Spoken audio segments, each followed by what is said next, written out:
Alright, so let's render out that texture. So let me select that camera here and go to the quad view. And then again I'm going here under the top view to the panel and go to perspective and say camera 1.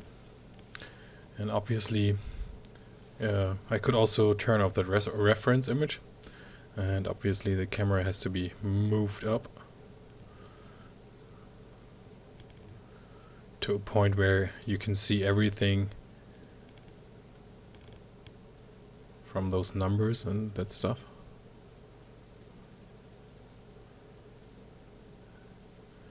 Something like that. And now we go into the render settings and set this back to a 4K square. Oh, not 4K. And target quality is still set to production. Alright. So let me open up the render window. And then we're gonna render that camera out. So go to render camera 1 and render this.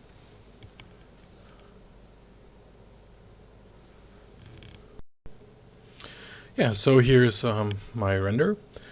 Yeah, let me save that image here, save image, and we put that again to our images folder, and we call this outer ring texture 01, and save that as a target. So then I can close that up here. Now let me, for performance sake here, select all of those objects here and then hit 1 to go to low poly view, and then put those on the layer as well and hide those. So that should give me a quicker computer right now. Okay, so with that done, we have to do, we take that ring on, we want to put that texture here on that ring. What we have to do now is go to the UV texture editor, go to polygons, go to edit UVs, UV texture editor, and we want the UV snapshot of this guy here. So go here to polygons, UV snapshot, and then we say outer ring out UV. That's perfect. It's a 4K map, it's a targa, say OK. And then we should see down here that it's saved out. Alright, so we can close that up. And now we are ready to go into Photoshop and bring that into position. But before we do that, let's first check out where exactly we have to put those that texture later on. So if I select that edge ring here, and if I take a look at the reference image, so if I hit a 3 to smooth that out, it should be somewhere. If you take a look at this edge loop here, so let me select it. Yeah, so if I hit 3 and smooth that, so it's going down here. And so we have to let's take this edge loop here, hit 3. So yeah, that's our line, where we have to put our texture on. So let's try that out. Maybe you right now you don't know what I'm talking about, but later on you will see this in Photoshop. Okay. Yeah, so here in Photoshop, let's bring in our texture.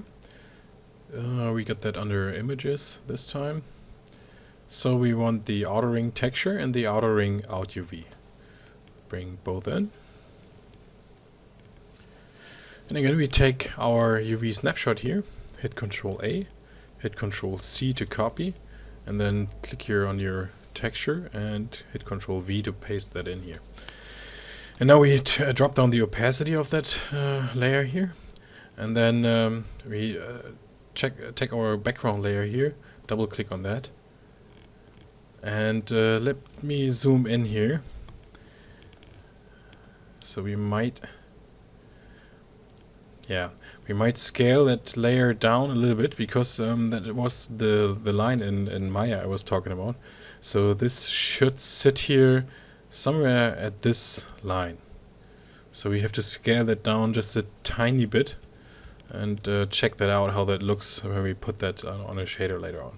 So with that layer selected, hit Control T to transform, and then Alt and Shift, and then we scale that in just slightly like that. So let me zoom in on that to see what's going on. Yeah, that should be good. So now let me hit enter, and then we hide that UV snapshot, and then you see we have some empty space here at the borders because we scaled that down.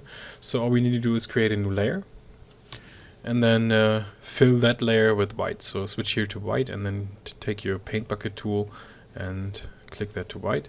And obviously this has that white layer has to be underneath our layer 0 here, and there you go.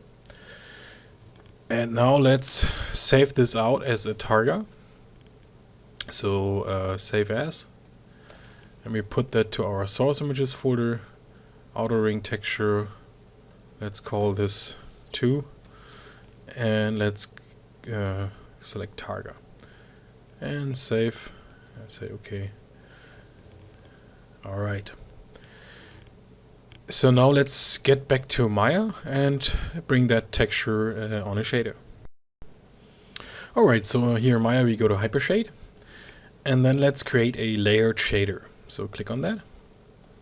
So with that in here, let's create another shader, a Lambert. And now we click here on File, so bring in our file. So click on 2D File node here. And in Maya 2011 it always creates this projection and the place 3D node. I don't need that, so let me delete that. So here with the file node selected, hit Control A, turn off that filter and bring in our TGA texture. So that was the outer ring texture 2, TGA. And now with that Lambert here in place, so we hover over that file texture and middle mouse and bring it over the transparency channel here and drop that in. So what that does is it puts the alpha channel here on the transparency, and that's exactly what we want. So that's gonna make sense later on. So now we create another material. We need a chrome material, so we take a mental ray material and take again the MIA material. So let's set the MIA material with a preset here to chrome. And now what we want to do is we want to connect the chrome shader and the Lambert here. Yeah, we want to connect those with that layered shader. But you can't drop in that MIA material here into that layered shader. That's not going to work. But there's a way to go around this. So you go here to Maya materials and you create a surface shader. With that surface shader, yeah, we here selected, we take our new chrome material and middle mouse and drag it onto the out color of that surface shader. And what we could do now is say, okay, take the layer shader here, and then we drop in our Lambert. Then we can delete the default one here, and then we drop in the surface shader with the information of the chrome shader in it. And that's exactly what we want. So now we have the layered shader, which is going to be our outer ring chrome shader. Okay, so with that shader created, let's drop it onto the outer ring. And there you go. Alright, so far so good. I think I'm going to pause this video, and yeah, we will check out in the next video how that looks and what we have to do left here. So see you in the next video.